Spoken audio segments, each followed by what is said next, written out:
నమస్కారం, నా పేరు శివ. అందులో ఉన్నారు ఫ్రెండ్స్. వాళ్ళ వీడియోలో ఈపీఎఫ్ ఖాతాదారులకి కొన్ని ఇంపార్టెంట్ విషయాలు అయితే నేను చెప్పబోతున్నాను. వీడియోలోకి వెళ్ళే ముందు ఇలాంటి విషయాలు మీరు మరింత తెలుసుకోవడం కింద సబ్స్క్రైబ్ బటన్ ఉంది, దాన్ని ట్యాప్ చేసి మన ఛానల్ సబ్స్క్రైబ్ చేసి పక్కన ఉన్న బెల్ బటన్ని యాక్టివేట్ చేయండి. అదే కాకుండా లైక్ చేయండి. లైక్ చేస్తే ఇలాంటి వీడియోస్ అందరికీ వెళ్తాయి.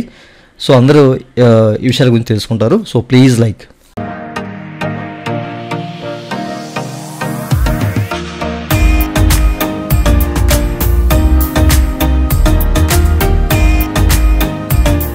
ఇక టాపిక్లోకి వెళ్ళే ముందు ఈపీఎఫ్ సంబంధించిన ఎట్లాంటి క్వైరీ అండ్ ఎట్లాంటి సర్వీస్ కావాలన్నా పెయిడ్ సర్వీస్ ఉన్నాయండి, నన్నైతే కాంటాక్ట్ అవ్వచ్చు. నా వాట్సాప్ నెంబరు ఈ వీడియో కింద మీకు డిస్క్రిప్షన్లో ప్రొవైడ్ చేశాను. వాట్సాప్ ద్వారా మాత్రమే నన్నైతే కాంటాక్ట్ అవ్వండి.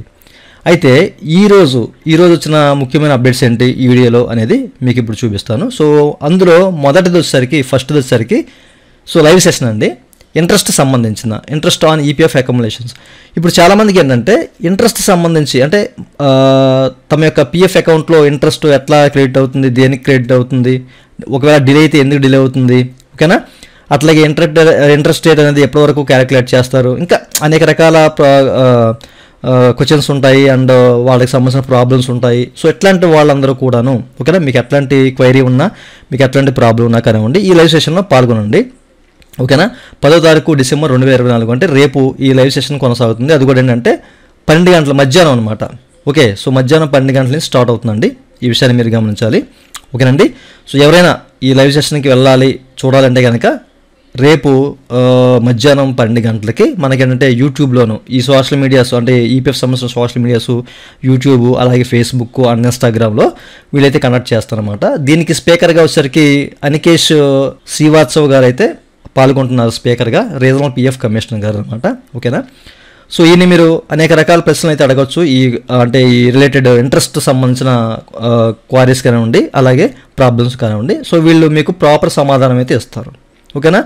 సో చాలామందికి దీని మీద డౌట్స్ ఉన్నాయి, ఈ యొక్క ఈపీఎఫ్ ఇంట్రెస్ట్ గురించి, వడ్డీ గురించి. ఓకే, అందుకే మీరు ఈ లైవ్ సెషన్లో పాల్గొనండి.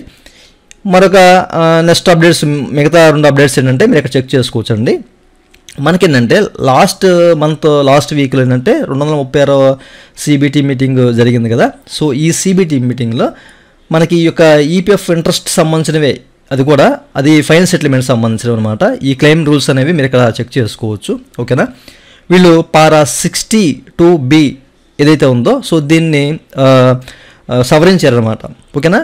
సో ప్రీవియస్లో అంటే సవరించక ముందు ఏంటంటే ఇప్పుడు ఏదైనా ఒక క్లెయిమ్ ఫైనల్ సెటిల్మెంట్ వెళ్ళింది అనుకోండి, సో ఆ ఫైనల్ సెటిల్మెంట్కి రావాల్సిన వడ్డీ అనేది ఎలా లెక్కిస్తారంటే 1వ తారీఖు నుంచి 24వ తారీఖు మధ్య మాత్రమే క్లెయిమ్ అనేది తీసుకుంటారు.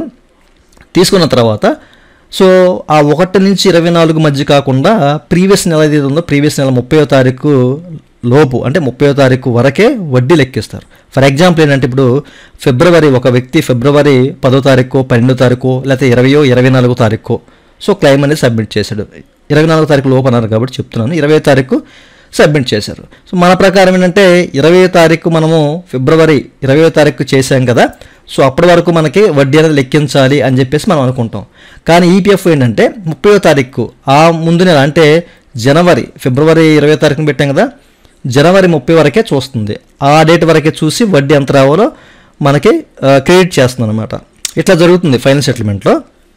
బట్ ఈ రూల్ అనేది సవరించి ఏంటంటే మీరు ఎప్పుడైతే పెడతారో ఈ యొక్క ఫైనల్ సెటిల్మెంట్, సో ఆ ఫైనల్ సెటిల్మెంట్ పెట్టిన డేట్కి మీకు వడ్డీ అనేది క్రెడిట్ చేస్తాము అని చెప్పేసి క్లియర్గా మెన్షన్ చేశారనమాట. ఓకే, సో మీరు ఎప్పుడైతే క్లెయిమ్ పెడతారో ఆ క్లెయిమ్ వరకే రేట్ ఆఫ్ ఇంట్రెస్ట్ రావాల్సిన మొత్తం ఆ డేట్ వరకు లెక్కిస్తారు.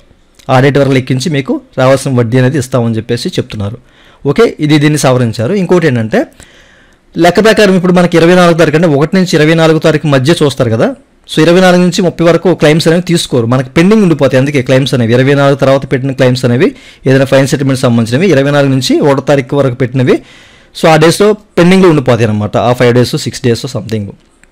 ఓకే, సో అందుకనే వీళ్ళు ఏం చేస్తారంటే 25th నుంచి ఓకే ఈ డిలే ఉండకూడదని చెప్పేసి 25th తర్వాత కూడా ఎవరైనా క్లెయిమ్ పెడితే సో దాన్ని ప్రాసెస్ చేస్తాము అని చెప్పేసి క్లియర్గా మెన్షన్ చేశారనమాట. ఇక్కడ రెడ్యూస్డ్ పెండెన్సీ అని చెప్పేసి క్లియర్గా మెన్షన్ చేశారు. ఓకే, సో పెండింగ్ ఉండకూడదు అన్న ఉద్దేశంతో ఇక్కడి నుంచి ఏంటంటే 1 నుంచి 31వ తారీఖు వరకు క్లెయిమ్స్ అనేవి కొనసాగుతూనే ఉంటాయి. నిజంగా ఇది ఈపీఎఫ్ ఖాతాదారులకి గుడ్ న్యూస్ అని చెప్పేసారు. అనుకోవాలి 24వ తారీఖు లోపే చూసేవాళ్ళు ఇంతకుముందు. సో అది కూడా ఏంటంటే మనకు డిలే అయ్యేది. 24 నుంచి 1వ తారీఖు మధ్య పెట్టిన క్లైమ్స్ అనేవి మనకు టైం వేస్ట్ అయ్యేది. ఇప్పుడు ఆ టైం వేస్ట్ అవ్వదు అనమాట. ఓకే, సో చూసారు కదా, ఇలా మనకి ఏంటంటే ఒక 3 అప్డేట్స్ అనేవి ఈపీఎఫ్ఓ అనేది తీసుకొచ్చింది. ఓకేనా, సో మీకు క్లియర్గా అర్థమయ్యే అనుకుంటున్నాను. సో ఇంకా అర్థం కాకపోతే కనుక జస్ట్ మీరు వెనక్కి బ్యాక్అవుట్ చేసి వీడియోని చూడండి. అండ్ తప్పనిసరిగా రేపు మాత్రం లైవ్ సెషన్ అయితే ఉందండి. మీకు ఎట్లాంటి క్వరీస్ ఉన్నా, ఎట్లాంటి ప్రాబ్లమ్స్ ఉన్నా కానివ్వండి, ఈ లైవ్ సెషన్లో పాల్గొనండి. ఇంట్రెస్ట్ ఎవరికైతే పడదో, ఇంకా మీకు ఏదైనా డౌట్స్ ఉంటాయి కనుక. ఓకే, సో చూసారు కదండి, ఇదండి వాళ్ళ వీడియో. ఈ వీడియో మీకు నచ్చితే వీకెండ్లో ఇవ్వడం లైక్ చేసి మనం సపోర్ట్ చేయండి. అలాగే ఇలా విషయాలు మీరు మళ్ళీ తీసుకునే కింద సబ్స్క్రైబ్ ఉంటుంది అంటే ఆఫ్ చేసి మనం సబ్స్క్రైబ్ చేసి పక్కన. Thank you for watching and జై హింద్.